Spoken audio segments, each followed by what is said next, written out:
Salvete, Wanyambe. Selamat pagi saudara-saudari yang dikasihi Kristus. Mari kita mengawali hari baru dengan mendengarkan firman Tuhan yang diambil dari Injil Matius bab 17 ayat 14 sampai 20. Tuhan bersamamu. Inilah Injil suci menurut Matius.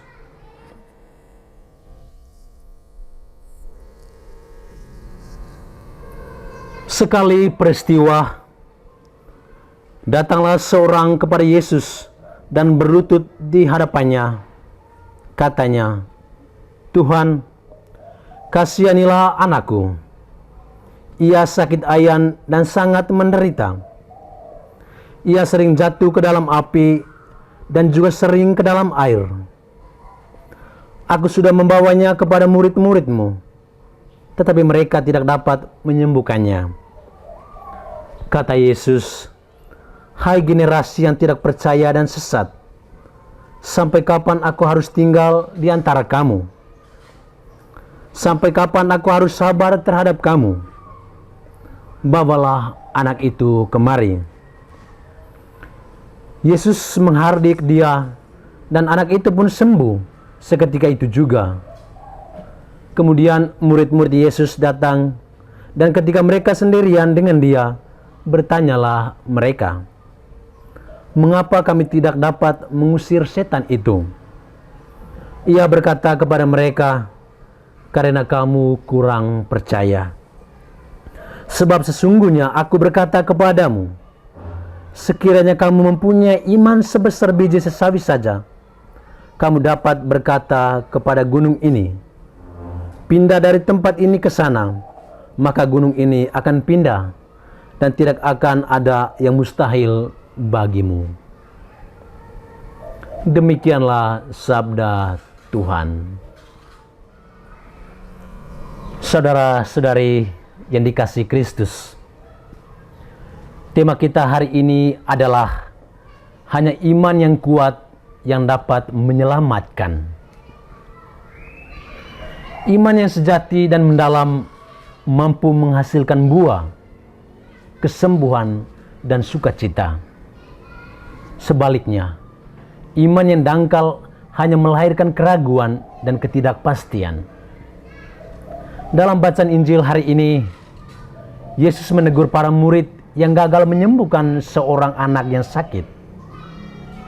Keraguan dan kurangnya kepercayaan menjadi alasan utama kegagalan mereka. Teguran Yesus yang tampak keras sejatinya berakar dari belas kasihan.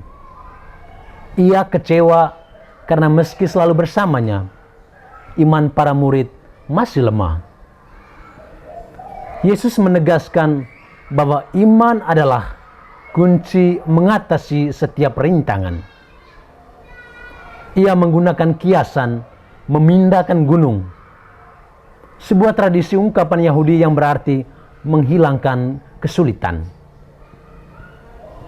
Sekecil apapun iman itu, bahkan sebesar biji sesawi, jika dihidupi dengan sungguh-sungguh, tidak ada yang mustahil bagi Tuhan.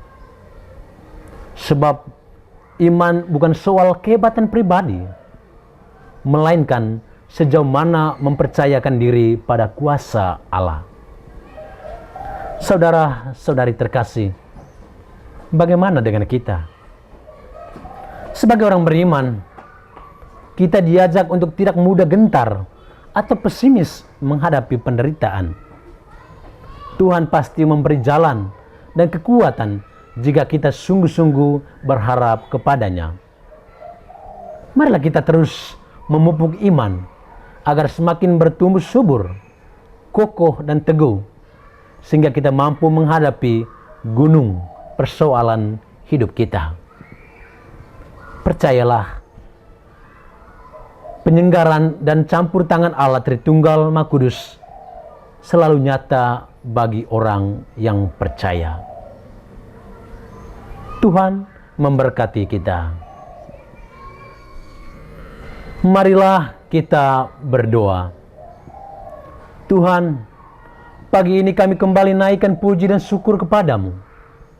Terima kasih karena Engkau sudah menjaga kami saat kami tidur maupun bangun. Terima kasih untuk udara sejuk dan segar pagi ini. Kami mohon, bukalah mata hati kami, agar kami mampu memandang kemurahan dan karya-Mu. Rahmatilah kami dengan kuasa Roh-Mu, agar kami mampu untuk bertobat dan memuji serta memuliakan-Mu melalui pekerjaan dan pelayanan kami hari ini. Kristus terang dunia, berkatilah keluarga kami, jadikanlah kami alat kasih-Mu, dan pantaskanlah kami menjadi hamba-Mu yang setia. Demi Kristus Tuhan dan pengantara kami. Amin. Tuhan bersamamu. Semoga kita sekalian, orang-orang yang kita kasihi dan doakan, seluruh aktivitas kita hari ini dibimbing, dilindungi, dan diberkati oleh berkat Allah yang Maha Kuasa, Bapa dan Putra dan Roh Kudus. Amin.